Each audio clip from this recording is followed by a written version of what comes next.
Hey gang, Joyce with Skipping Cats Farms here. We got small man here, and they're not quite sure what to do with the hoodlums over here. I just opened up, created a gate back here. All summer long so far, the sheep have not come out beyond this point. Well, this area has been grazed pretty effectively by the chickens. They've kept it. Well, you can see I have weed eated, but the only thing I really weed eated was those really tall goldenrod. You can see some little ones that are popping back up again here. But I've left the rest of it pretty much alone because the chickens have done a fairly good job. You can see they've eaten the grass way down, but the seed heads are still up. And they'll eat the seeds off the seed heads as well. But they haven't been with the sheep for several months. And it's been, I guess, about 2-3 weeks since small man here beat out Big Boy as the alpha rooster. And Big Boy's usually off on his own these days. Not sure where he is right now. I can't see him. Yeah, there's one of the pullet hens over here. But he may be back in here somewhere. I don't know. Didn't see him. He could be all the way across on the other side. Sometimes he goes over to the sheep fold and scavenges through their manure. Also looks like there's a couple of chickens down here in that blue container area. I just kind of wanted to watch. It's the first time they've been down here for a while. There's still plantain. And there's a little bit of plantain. Where is it in the picture? There's some plantain right here. There's some plantain around in here. There's some red clover they've been eating on right in here. They ate most of that. They went after red clover before they went after the Dutch clover. They were over here eating on some poison ivy and some of the vines. But I wanted to kind of get a picture of it before they ate too much. See if we can kind of see a difference after they've been on here for a day or 2 or 3. A lot of this back in here is Bermuda grass that's getting kind of lush. What you see back here are some rushes left over from the year before last when we had so much rain. So this is a paddock that they have grazed in the past for as much as a week. And so I just kind of wanted to, they've been on here, I guess, about 10 minutes. Usually I end up having to try and put a wire around the apple tree. Looks like I've got fire blight in this apple tree again. This apple tree as well. This is a crab apple. So it looks like that bacterial infection is in my soil. And so I'm going to have to treat my soil with biology and chemistry and see if I can keep it from killing all my trees. Because all my fruit trees appear to have become infected. And that's not good. But there's Sissy. She's going after she likes to browse a little bit more. When they came through the gate back here, if you can zoom in and see right back here, there's a pigtail. right by that, I can't see too well, right by that perimeter fence post. And there's a mulberry there that's a small mulberry, and they had eaten on it quite a bit last time they were in here. And I'm hoping the grazing here is going to be good enough to keep them occupied. There's Mama. She's eating on a plantain right there before she moved on. And here's little Mama. She's the one that was in the He-Man cave for about a week. She's prayed about it, and I brought her back to the flock this morning. And so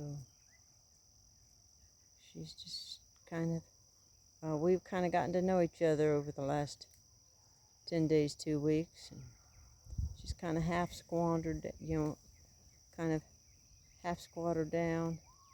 She's moving along a lot better than she was. I wouldn't say she's still 100%, but she's doing much better than she was. And it looks like the sheep are going to go back into that back corner. I want to see what they do with the butternut squash, because that garden bed area was not finished off and had not been planted last time they were in here. That's all been done since then. And I was praying about it, about putting up a hot fence around that garden plot before I let the sheep in here, and I got overridden. So I want to see what they do as far as that's concerned. But Mama's going after poison ivy. Poison ivy has just about taken over this place. So I'm glad to see that they're really going after it. And eating it good. And looks like daughter and kids are going after that plantain bush. Plantain bush, maybe some blackberries. But they're doing more browsing back here because they can't in most of the rest of the paddocks. So they do about 80% grazing and about 20% browsing. And right now they're probably doing the browsing because there's better nutrition in that for them at this point than in the grazing, because they haven't been able to do much of it. So I expect they're hitting all the good stuff first. And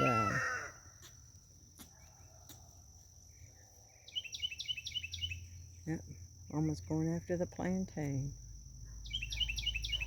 And nothing will eat the goldenrod, which is one of the reasons why I come in and weed eat it, to try and keep it from taking over, because it will. It spreads by rhizomes as well as seed. I probably cut the infestation inside the fence in this area back here. I probably cut it down. In the last 2 years, this area in here at one point in time was almost 100%. And it's down to 40% or less, maybe 30% in some spots. So I've had good success, but it's taken a bit of work. And it's something I'm going to have to keep on top of. So, just like you have to cull animals that don't perform, you got to cull vegetation that doesn't perform. That was Mama's favorite scratching spot when she's trying to get rid of her winter coat. Imagine it's a little bit more pointed now than it was then. But she's still going after it, albeit maybe a bit more gently. But yeah. Now, daughter, 2471. Daughter is a sheep that I wasn't real happy with, and I'll tell you, and I'm still not real happy with her. but it's a two-edged sword. So I'll explain. She is very smart. She's got her head up all the time. She's looking around all the time. And that is not what I'm looking for. Why?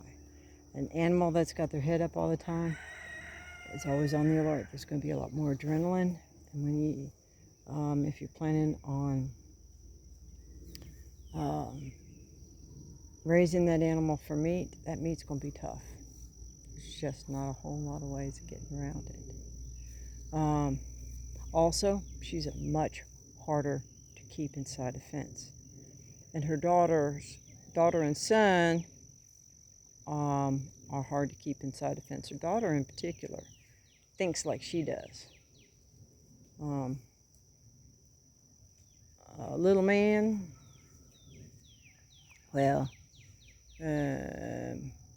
he's more like his grandmother. He's more laid back like his grandmother, attitude-wise.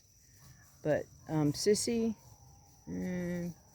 she won't let me approach her. She's always the first one to go over the fence. She's always the first one to jump on the trailer. She's like her mom. So,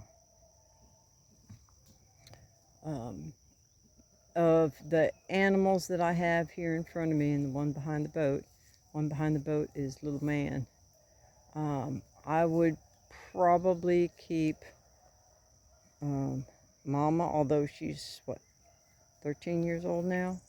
I'll keep Mama and I'll keep Little Man before I'll keep Daughter and Sissy.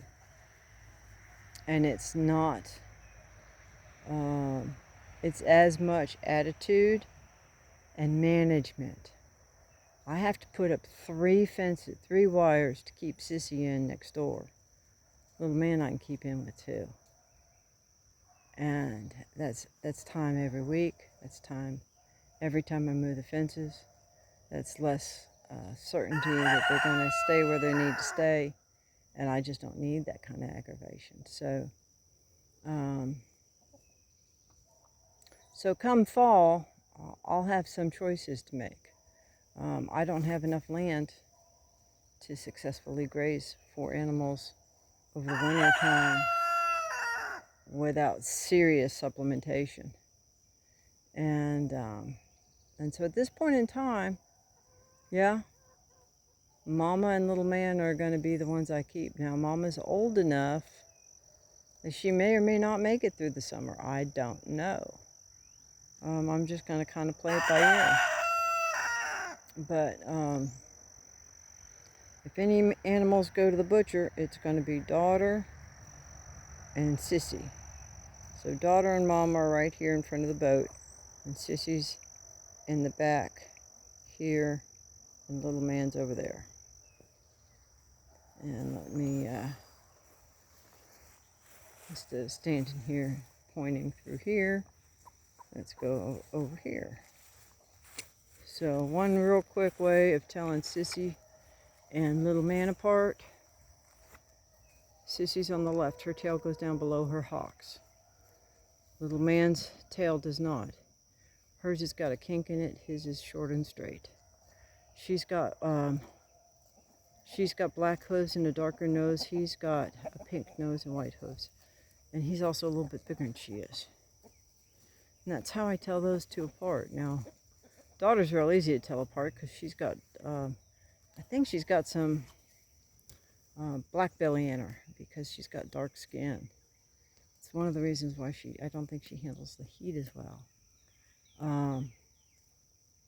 If you look at her, her body condition's not all that great.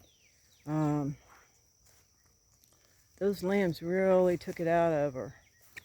And she's had soft manure almost all summer long. That's another reason why I really don't want to keep her. I don't want a ewe that's going to be taken down and her body condition compromised when she's nursing. That's not. I want a ewe that's going to be able to maintain her body condition and 24/71 in one of them. So I don't want to keep Sissy because I don't want to keep that characteristic in a line if I were planning to breed anywhere down the road. At this point in time, I'm just using these guys principally to heal my land and help me keep the property mowed and keep the poison ivy under control, etc. And so those are all things you need to think about when you're getting animals, when you're culling animals, and when you're trying to plan for your management down the road. So with that, gang, I will wish you blessings for the day, and whatever you do, just keep chasing the dream.